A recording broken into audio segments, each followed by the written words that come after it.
अस्सलाम वालेकुम दोस्तों, डॉज कॉइन के बारे में बात करेंगे। डॉज कॉइन की प्राइस प्रेडिक्शन भी करूंगा, आपको एनालिसिस भी करके दिखाऊंगा और साथ में आपको बताऊंगा कि ये $1 तक जा सकता है, नहीं जा सकता, या 50 सेंट तक इसकी ब्रेक लगेगी। क्या होने जा रहा है, बिग न्यूज़ कौन सी है, अपडेट्स कौन सी हैं डॉज कॉइन के मतलब बहुत बड़ी जो है ना वो अपडेट्स आपके सामने मैं आज शेयर करने जा रहा हूँ। अगर आप लोग हमारे चैनल पर नहीं हुए हैं तो चैनल को जल्दी से सब्सक्राइब कर लें, बेल आइकॉन पर भी क्लिक कर दें ताकि न्यू आने वाली वीडियो आप तक पहुंच सके। मैं कमेंट्स आपके पर रीड करता हूं, उसके बाद डॉज कॉइन की तरफ आते हैं। सर ENA का लॉन्ग टर्म टारगेट क्या होगा?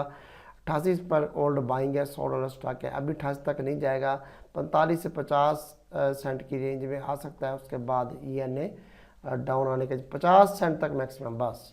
अच्छा, उसके बाद भाई मेरे पास $200 हैं, क्या मैं BTC लूँ या XRP, किस में प्रॉफिट ज़्यादा होगा? डेफिनेटली आप XRP लें, आपको प्रॉफिट ज़्यादा होगा क्योंकि जिसकी प्राइस कम होती है जिस कॉइन की, उनमें अगर पैसा डाला जाए तो अगर वो थोड़े बहुत भी इंक्रीज़ हो तो अच्छे खासे प्रॉफिट बन जाता है। अच्छा, कुछ लोगों ने जो है ना कमेंट किए हैं। एक भाई साहब हैं, ये क्या नाम है इनका यार, ये अमजद इन्फो के नाम से है ये। यू आर जस्ट यूट्यूबर, वो मुझे कह रहे हैं कि मैं सिर्फ यूट्यूबर हूँ और ज़ीरो नॉलेज है मुझे BTC के बारे में और लोगों का मैं लॉस करवा रहा हूँ। अगर इतना पता है तो खुद बाय करो फिर पता चले। अल्हम्दुलिल्लाह खुद ट्रेडिंग करते हैं हम, ठीक है, खुद बाइंग सेलिंग भी होती है, करवाते भी हैं, ठीक है। तो बहरहाल अगर आपको मैंने जवाब तो दे दिया, खुद जवाब दिया है मैंने। ये आपको अगर ये चैनल अच्छा नहीं लगता तो इधर क्या मैंगो लेने आते हो? तो ये जवाब एक बेहतरीन जवाब है इसका इस भाई साहब को।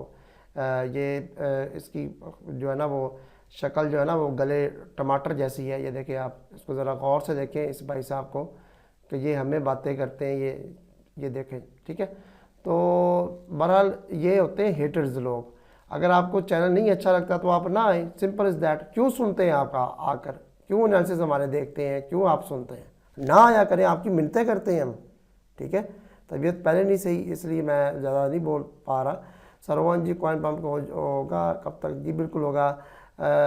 ऑक्शन के बारे में कुछ बताइएगा, 22 पर एंट्री है, कब तक होल्ड करें? जी बिल्कुल, ऑक्शन के बारे में बता देते हैं। ऑक्शन कॉइन जी बिल्कुल होल्ड करें, इंशाल्लाह क्विकली ही रिकवर कर देगा, ठीक है ना जी।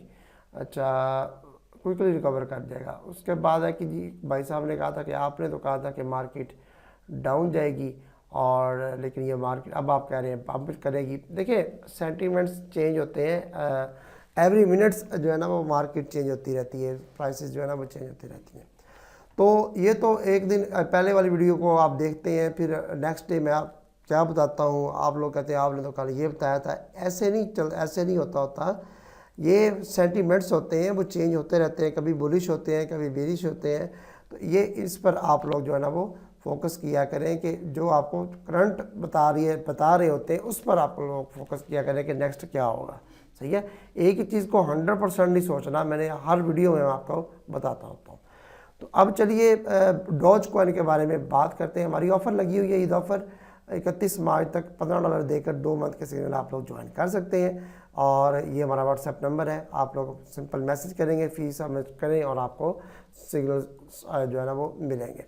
अच्छा, अब डॉज कॉइन काफ़ी अरसे के बाद इसने ह्यूज ब्रेक आउट किया है और मैं आपको इसका एनालिसिस भी दिखा देता हूँ। ये देखिए, मैं ट्रेडिंग व्यू पर आया हूँ और इसका डेली का 1 का चार्ट मैंने ओपन किया हुआ है और ये मैंने ट्रेंड लाइंस जो है ना वो खींची है। ये ऊपर रेजिस्टेंस है, पहली खींची ये वाली, ये रेजिस्टेंस थी, लेकिन जब इसने इसको ह्यूज ब्रेकआउट किया अब ये इसकी बन गई है सपोर्ट, ठीक है।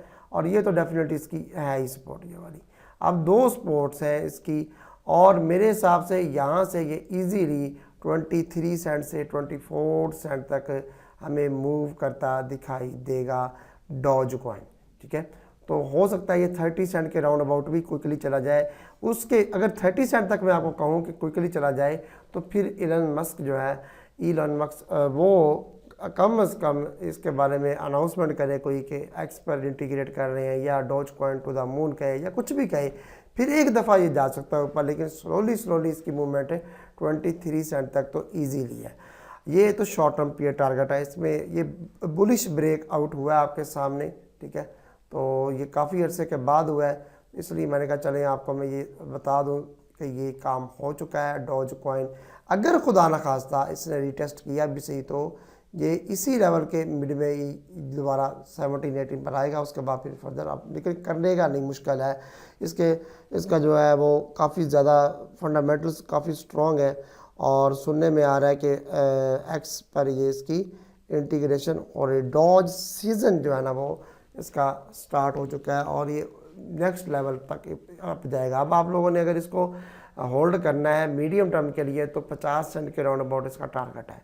अगर आप इसके देख रहे हैं कि नहीं कि मैं इसको 1 साल या 1.5 साल तक मैं इसको होल्ड करता हूँ तो फिर $1 तक ये जाने के चांसेस हैं। ठीक है, फिर कहाँ तक? $1 तक ये जा सकता है, लेकिन मीडियम या लॉन्ग टर्म के, ये मैं एम भी लिख देता हूँ या मैं एल भी लिख देता हूँ। लेकिन शॉर्ट टर्म पीरियड के लिए 23 सेंट से 30 सेंट के दरमियान है, पुल बैक होगा, वापस आएगा, उसके बाद फर्दर ये फिर मार्केट अगर ऊपर गई तो फिर 50 सेंट के राउंड अबाउट ये जा सकता है। लेकिन ये ह्यूज ब्रेकआउट है और फंडामेंटल्स भी स्ट्रॉन्ग है। टेक्निकल पॉइंट ऑफ व्यू से भी अगर आप लोग देखें, यहाँ पर इसने एक दफ़ा ये रिटेस्ट किया, इधर किया है, इधर किया है, फिर इधर किया है, तो मेरे हिसाब से यहीं से मार्केट दोबारा उठी है और अभी भी ऐसे ही ये देखें इधर से दोबारा मार्केट ही उठेगी और उठ रही है। और आई थिंक सो इसकी जो मूवमेंट है वो यहाँ से ऐसे ऊपर जाने को है। तो ये आज की वीडियो थी। डॉज कॉइन $1 तक लॉन्ग टर्म में 1 साल से 1.5 साल के दरमियान ये जा सकता है। अगर मीडियम टर्म की बात करें तो 50 सेंट मैक्सिमम टारगेट है। शॉर्ट टर्म की बात करें तो 23 सेंट से लेकर 30 सेंट के मिड में इसका टारगेट है, उसके बाद ये फिर दोबारा डाउन आएगा। सही है, तो ये आज की वीडियो थी इलन मस्क के बारे में। मैंने आपको बताया कि अगर इलन मस्क इसके बारे में कुछ कह दे डॉज कॉइन के बारे में तो फिर कोई रेजिस्टेंस नहीं होती, कोई सपोर्ट नहीं, कोई रेजिस्टेंस नहीं, बस फिर ह्यूज पंप ही होता है। तो इसलिए ये फंडामेंटल्स पर ज़्यादा मुनसर होते हैं। जो मीम्स कॉइन होते हैं ज़्यादा इसमें पैसा मत लगाया करें, आपका पैसा ज़ाया भी हो सकता है, डेड भी हो जाते हैं, ज़ीरो भी हो जाते हैं, इसलिए थोड़ा सा एहतियात किया करें बस। ठीक है, तो बहरहाल ये डॉज कॉइन नंबर 1 पर आपको पता है ये मीम कॉइन है। अगर आप मीम्स में जाएं, ये जहाँ ये देखें मीम्स में जाएं और नंबर 1 पर आपको डॉज कॉइन ही नज़र आएगा। और लास्ट 7 डेज़ में भी देखिए मीम्स कॉइन काफ़ी ज़्यादा इंक्रीज़ हुए हैं, लेकिन टॉप के मीम्स कॉइन ज़्यादा। बॉन्ग कॉइन बहुत अच्छी 40% इंक्रीज़ हुआ, 97% फार्ट कॉइन इंक्रीज़ हुआ है और विफ कॉइन में अच्छी मूवमेंट आई है। और पॉप कैट को देखा जाए तो 29% वो भी इंक्रीज़ हुआ है और बाकी भी कॉइन्स इंक्रीज़ हुए हैं। डॉज कॉइन के अलावा भी मीम्स कॉइन में हमें अच्छा खासा पंप देखने को मिला, लेकिन टॉप के कॉइन्स टॉप 10 लगा लें, इनमें ज़्यादा इन्वेस्टमेंट हुई है, इससे ज़्यादा पैसा आया है। तो Dogecoin one of the best coin है, पेपे को भी इग्नोर नहीं करना, लेकिन Dogecoin one of the best coin है। ठीक है, और इसके ऊपर जाने के चांसेस ज़्यादा हैं, जैसे मैंने आपको बताया फंडामेंटल्स भी स्ट्रॉन्ग है, टेक्निकल पॉइंट ऑफ व्यू से भी बड़ा स्ट्रॉन्ग कॉइन है इस टाइम। तो ये थी आज की video. This is not a financial advice, this is कुछ वीडियो। मैं आपके प्रॉफिट लॉस का कोई जिम्मेदार नहीं हूँ। ये ऑफर लगी हुई है हमारी 31 मार्च तक, आप $15 देकर ज्वाइन कर सकते हैं। मिलते हैं नेक्स्ट वीडियो में, तब तक के लिए इजाज़त दीजिए। अल्लाह हाफिज़।